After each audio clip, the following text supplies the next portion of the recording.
This is the LC Youth Drive Home Recap.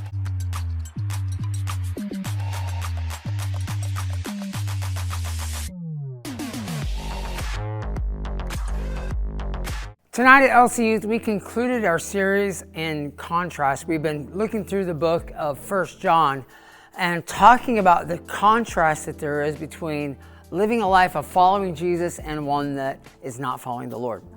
And we concluded by looking at 1 John chapter 3. And in verse 16, John says this: "We have come to know love by this, that Jesus laid down his life for us.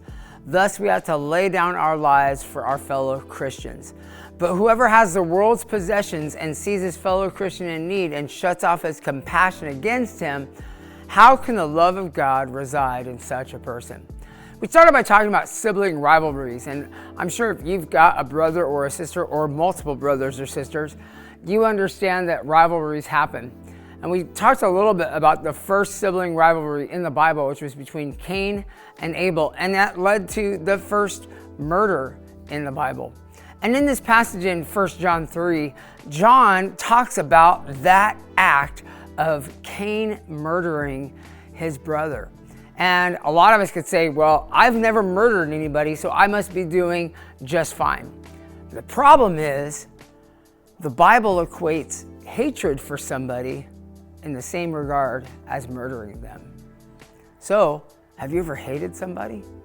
You know, sometimes we think about what we do when we don't like someone or we don't agree with them. Sometimes it acts like Cain and Abel in a response of attack, but sometimes it ends in a response of avoiding. Like when God showed up and said, "Hey, where is your brother?" And he said, "Who am I? My brother's keeper." He avoided the question. Sometimes our lack of care for somebody else leads us to avoiding them, to saying bad things about them when they're not around, to making ourselves look better by putting them down.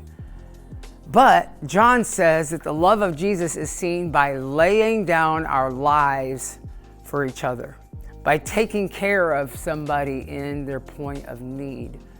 And if we're not willing to do that, John gives a really probing question when he says, can the love of God reside in such a person?